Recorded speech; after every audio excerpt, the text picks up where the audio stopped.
कि 3D arrangement of C2H6 यानी ethane का अरेंजमेंट हम कैसे करते हैं। तो आज हम ये सीखेंगे कि स्टीरियोकेमिस्ट्री C2H6 की कैसे होती है। क्लियर? तो सबसे पहले हम बात करेंगे कि 2D अरेंजमेंट कैसे देखा था C2H6 में, स्टीरियोकेमिस्ट्री में 2 डायमेंशनल अरेंजमेंट कैसे देखा गया। तो ये अगर हमारा मॉलिक्यूल है, इसको हम ब्लैक वाले को कार्बन मान लें, ये 2 कार्बन हमारे हो गए और दोनों कार्बन आइडेंटिकल हैं। ये हाइड्रोजन हो गए हमारे, एक कार्बन पे कितने हाइड्रोजन हैं? 3 हैं और दूसरे कार्बन पे भी हाइड्रोजन कितने हैं? 3। तो बैलेंसी कंप्लीट है, इसकी भी 3 और 1 4 और इसकी भी 3 और 1 4, तो बैलेंसी कंप्लीट है। तो इस मॉलिक्यूल को जैसे आप ऑब्जर्वर है तो आप इसको ऑब्जर्व करें, तो ये 2 हाइड्रोजन, ये वाले दोनों हाइड्रोजन आपकी तरफ आ रहे हैं और ये दोनों हाइड्रोजन भी आपकी तरफ आ रहे हैं। तो इन दोनों को एबव द प्लेन, इन दोनों को भी एबव द प्लेन, यानी 4 हाइड्रोजन को एबव द प्लेन दिखाया गया था और ये 2 हाइड्रोजन हमारी तरफ आ रहे हैं। तो अगर ऑब्जर्वर आप हैं तो ये दोनों बिलो द प्लेन दिखाए गए। तो जैसा कि बोर्ड पे हमने रिप्रेजेंट किया, इस मॉलिक्यूल को ऐसे दिखाया गया, इस तरीके से देखा गया होगा कि ये दोनों एबव द प्लेन, ये भी दोनों एबव द प्लेन और ये दोनों क्या है? Below the plane. तो प्लेन में सिर्फ 2 कार्बन थे और हाइड्रोजन 4 हाइड्रोजन, ये 2 और ये 2, 4 हाइड्रोजन एबव द प्लेन थे और 2 हाइड्रोजन बिलो द प्लेन थे। तो पहला प्रेजेंटेशन ये आया, क्योंकि इसमें एबव और बिलो की बात हुई थी हाइड्रोजन्स की, इसलिए इसको 2 dimensional arrangement of hydrogen in C2H6 कहा। करेक्ट है? दूसरी बार जो अरेंजमेंट आया जिसका नाम था सॉहर्स अरेंजमेंट, इसकी हम चर्चा कर लेते हैं। सॉहर्स ने कुछ नहीं किया, इसी को देखने का तरीका अलग था।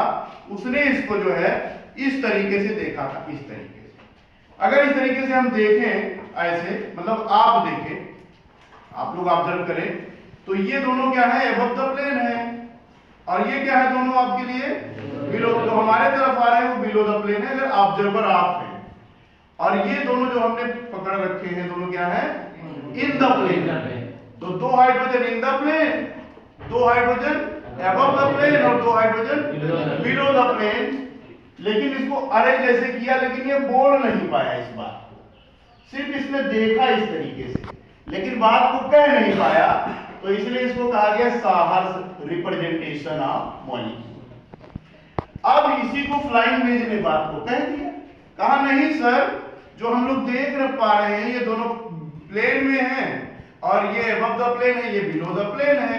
तो इसी को इसने फ्लाइंग मेज ने इसको ऐसे रिप्रेजेंट कर दिया। तो जब रिप्रेजेंट किया तो 2 हमारे प्लेन में थे, 2 अबव द प्लेन थे और 2 बिलो द प्लेन थे। तो इसलिए इसको कहा गया फ्लाइंग मेज प्रेजेंटेशन। इसके बाद में तीसरा जो प्रेजेंटेशन आता है वो न्यूमैनन। मॉलिक्यूल वही था, एटम्स भी वही थे, लेकिन देखने वाले का तरीका क्या था?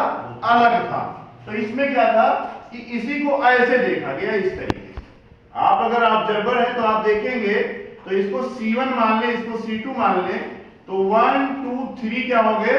आपकी तरफ, तो ये तीनों हो गए और 1 2 3 ये तीनों हाइड्रोजन। अब देखिए इन दोनों को ये दोनों ढक रहे हैं, ये दोनों एक दूसरे को ढक रहे हैं ना, ये इसको ढक रहा है, ये इसको ढक रहा है। तो उसी पर राउंड बना दिया गया है कि C1 पर, C1 जो है C2 को ढक रहा है। अगर ये C1 होगा तो ये C2 होगा और एक दूसरे के हाइड्रोजन एक दूसरे हाइड्रोजन को ढक रहे हैं। तो यहां पर जो एंगल बना इस केस के बीच में वो कितना बना? 0 डिग्री। कितना बना? 0 डिग्री। और यहां भी क्या बना? 0 डिग्री और यहां बना 0 डिग्री।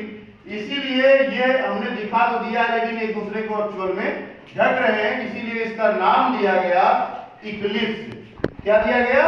इक्लिप्स। इक्लिप्स कहा गया। इस वाले स्ट्रक्चर में हमने बिलो दिखा दिया है और इसमें हमने सिंपल दिखाया है। तो इसके बाद में न्यूमैनन ने कहा नहीं, इसको अगर हम रोटेट कर दें, क्योंकि ये स्टेबल नहीं होगा, क्योंकि ये इसके इक्लिप्स में है, ये इसके इक्लिप्स में है, इसके इक्लिप्स में है, तो ये एक दूसरे को क्या कर रहे होंगे? ये दूसरे को रिपेल कर रहे होंगे। इसका इलेक्ट्रॉन इसके इलेक्ट्रॉन से रिपल्सन हो रहा होगा, इसका इलेक्ट्रॉन, तो एक दूसरे को रिपेल कर रहे होंगे। तो इसमें हिस्टेरिक हिंड्रेंस आ रहा होगा, तो इसको ऐसे क्यों ना घुमा दिया जाए? उसने घुमा दिया थोड़ा। अब देखो जी, घुमा दिया तब बॉन्ड एंगल ये नीचे वाला इसके क्या हो गया? 180 हो गया। ये वाला तरफ 180 होते चले गए। कितना एंगल घुमाया उसने? 180 घुमा दिया ऐसे।